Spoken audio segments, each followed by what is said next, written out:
मुंबई का एक हॉस्पिटल है जहां पर लगभग 14 साल की एक लड़की एडमिट थी और उस लड़की के इलाज के लिए लेडी डॉक्टर, पूछताछ के लिए भी लेडी और पुलिस अधिकारी या साफ सफाई करने भी अगर कोई जाएगा तो वो भी लेडीज डिपार्टमेंट से ही जाएगा।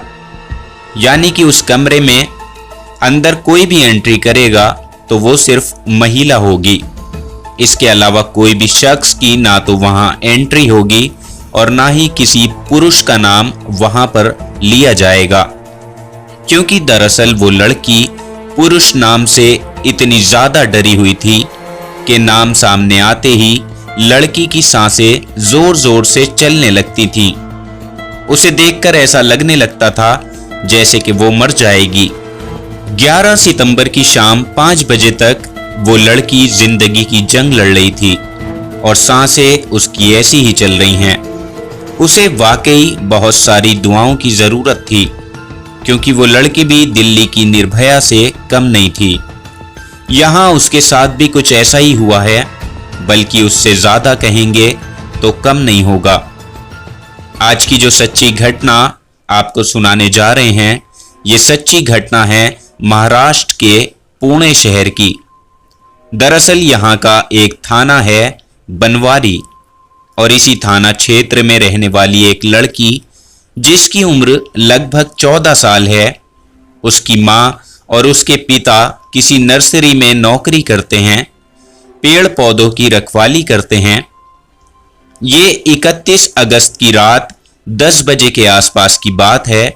ये लड़की अपने एक दोस्त से मिलने के लिए पुणे के रेलवे स्टेशन पर पहुंचती है और वहां जाकर वो उस लड़के का इंतजार कर रही थी। रात के 10 बज चुके थे मगर उसका दोस्त नहीं आया था, जिसको लेकर वो काफी परेशान होने लगी। लेकिन अचानक ही उस लड़की पर एक ऑटो वाले की नजर पड़ जाती है और जैसे ही ऑटो वाले की नजर पड़ती है तो वो ऑटो वाला उससे पूछता है कि आखिर तुम क्यों परेशान हो और तुम्हारी आंखों में आंसू क्यों हैं? तुम्हारी क्या कोई मैं मदद कर सकता हूं?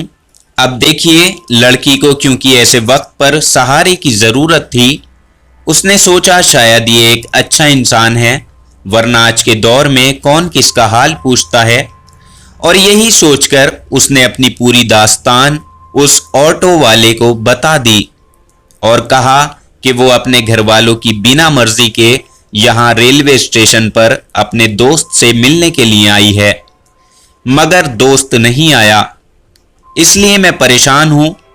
इतना सुनने के बाद वो ऑटो वाला वहां से चला जाता है और करीब 10 मिनट के बाद वो फिर से लौट कर आता है और उस लड़की से कहता है कि तुम जिसका इंतजार कर रही हो, दरअसल वो लड़का बाहर खड़ा हुआ है, पर वो यहाँ आना नहीं चाहता क्योंकि वो शर्मिंदा है अपने किए पर, क्योंकि वो आने में लेट हो गया है।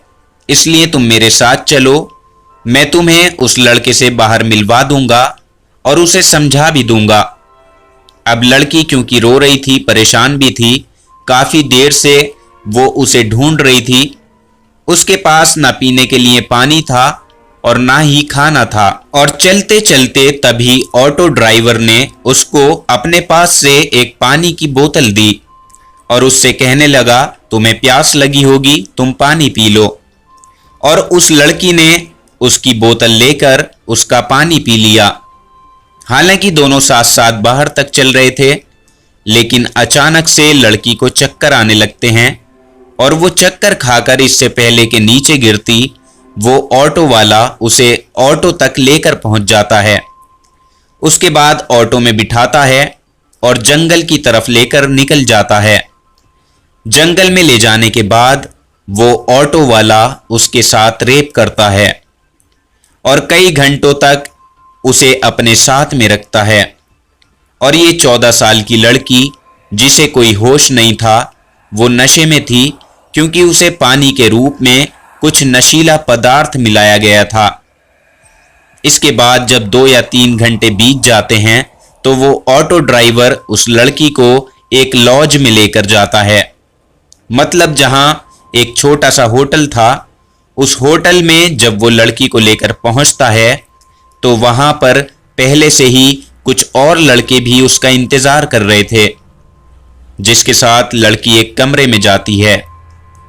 31 अगस्त रात 10 बजे वारदात शुरू होती है और होटल में जाने के बाद उस लड़की को अंदर कमरे में बंद कर दिया जाता है और उसके पूरे कपड़े उतार दिए जाते हैं, यानी उसके बदन पर एक भी कपड़ा नहीं बचता।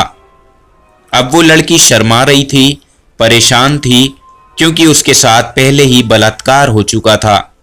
धीरे धीरे उसे होश आता है, लेकिन उसे पता ही नहीं होता तब तक उसके साथ कम से कम 12 लड़के बारी बारी से रेप कर चुके थे। ऐसे ही दिन निकल जाता है और दिन भर यही काम उस लड़की के साथ चलता रहता है। एक के बाद एक लड़का आता रहता है और ये सिलसिला लगातार चलता रहता है। शाम बीत जाती है और इसी कमरे के अंदर वो लड़की लगभग 14 घंटे तक रहती है और वो 12 लड़के 24 घंटे तक ही उसके साथ लगातार रेप करते रहते हैं और वो बेचारी लड़की भूख से प्यास से तड़पती रहती है। कई बार कहती भी है कि मुझे खाने के लिए कुछ दे दो, मुझे पीने के लिए पानी दे दो, मगर कोई भी उसकी गुहार नहीं सुनता। यहां तक कि उसकी चीखों की आवाज भी उस कमरे के बाहर जा रही थी, पर न जाने क्यों वो होटल मालिक या आसपास के लोग उसकी आवाजों को सुन क्यों नहीं पा रहे थे। और इतना ही नहीं, बल्कि उस लड़की को बार बार इंजेक्शन भी दिया जा रहा था, नशीली चीजें दी जा रही थीं, जिससे वो शोर न मचा सके।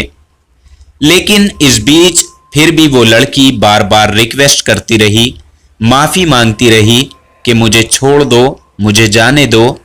और आखिरकार इन 12 लड़कों में से एक लड़के को उस पर तरस आ जाता है और उसके बाद ये लड़का उस लड़की को ले जाकर मुंबई के दादर रेलवे स्टेशन पर छोड़ देता है।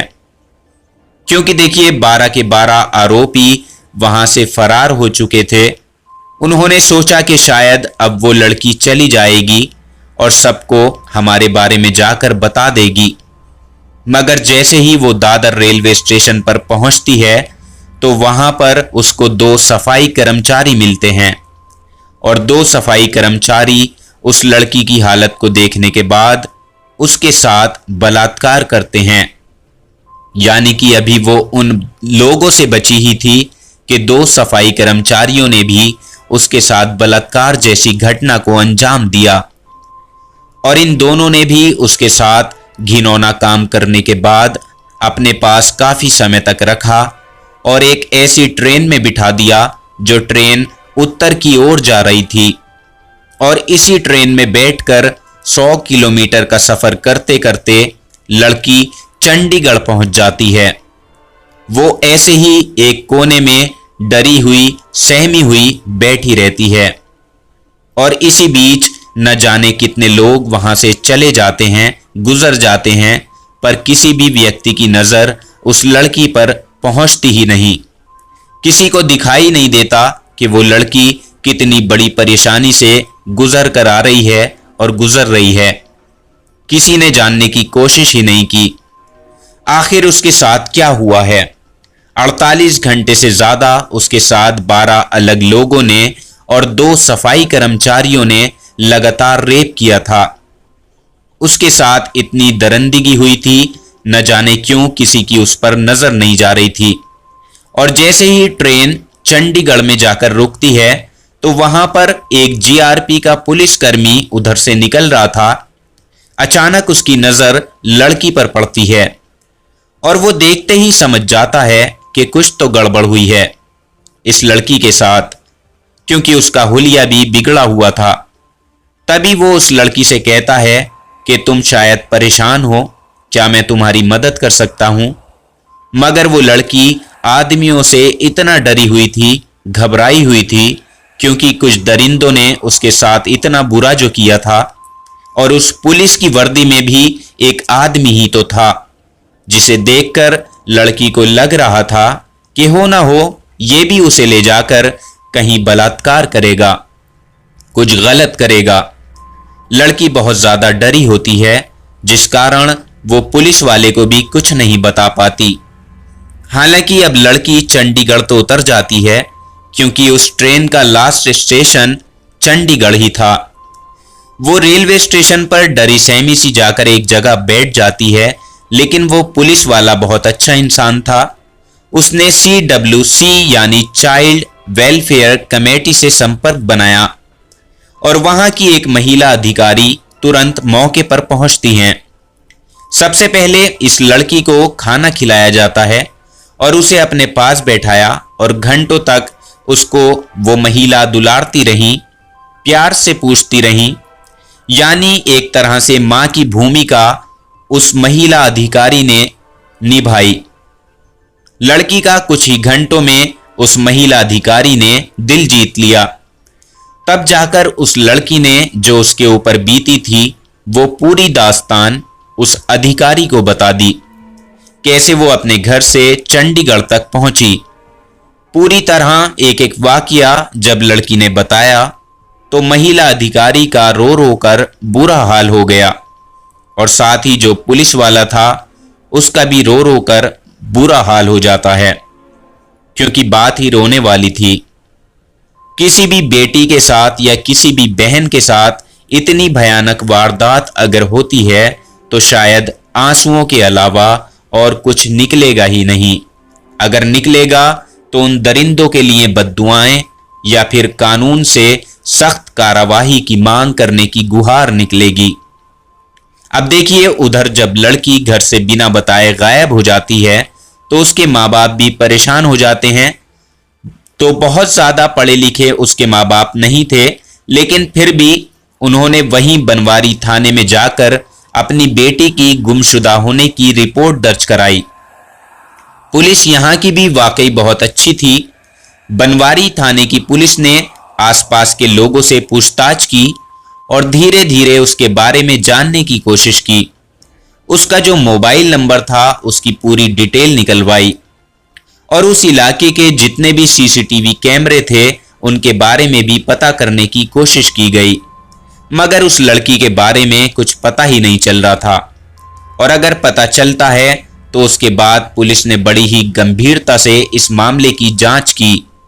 यानी कि इस पूरी कहानी में पुलिस की जितनी तारीफ की जाए उतनी ही कम है।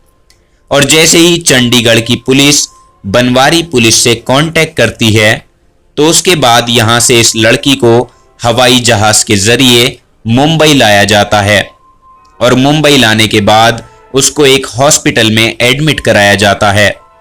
वहां पर जितना भी स्टाफ होता है वो टोटल महिला स्टाफ होता है, जो उस लड़की की खिदमत में लग जाता है, उसकी हर जरूरतों को पूरा करने में लगा हुआ था, क्योंकि वो लड़की पुरुष जाति नाम से डरी हुई थी, घबराई हुई थी।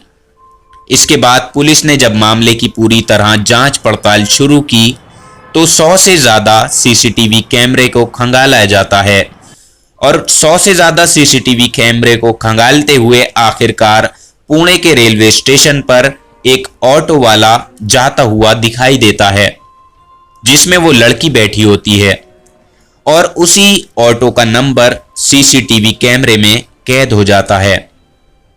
तभी पुलिस ने उस आरोपी को, जिसकी उम्र लगभग 30 साल थी, उसको गिरफ्तार किया और इसी तरह एक एक करके जितने भी वो 12 दरिंदे थे उन सबको पकड़ लिया जाता है।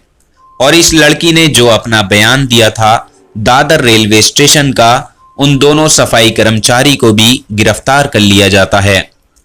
कुल मिलाकर फिलहाल पुलिस ने इस मामले में 14 लोगों की गिरफ्तारी की है, जो इस केस में सीधे तौर पर जुड़े हुए थे। और इन सभी कामों को अंजाम देने में मुंबई पुलिस की ये मांग है कि इस केस को फास्ट ट्रैक कोर्ट में चलाया जाए, ताकि अगले 10 से 15 दिन में या लगभग 1 महीने में इस केस का फैसला हो जाए और जितने भी दरिंदे हैं, जितने भी आरोपी हैं, सबको फांसी की सजा कम से कम होनी चाहिए। कुल मिलाकर मैं सैल्यूट करता हूं उस GRP पुलिस के सिपाही को और उस महिला अधिकारी को जिसने इस लड़की का दिल जीता और उसको हॉस्पिटल तक पहुंचाया, उसकी जान बचाई जा सकी, जिन्होंने 5 या 6 दिन में ही इस केस को खोलकर लोगों के सामने रख दिया। तो दोस्तों, ये थी आज की कहानी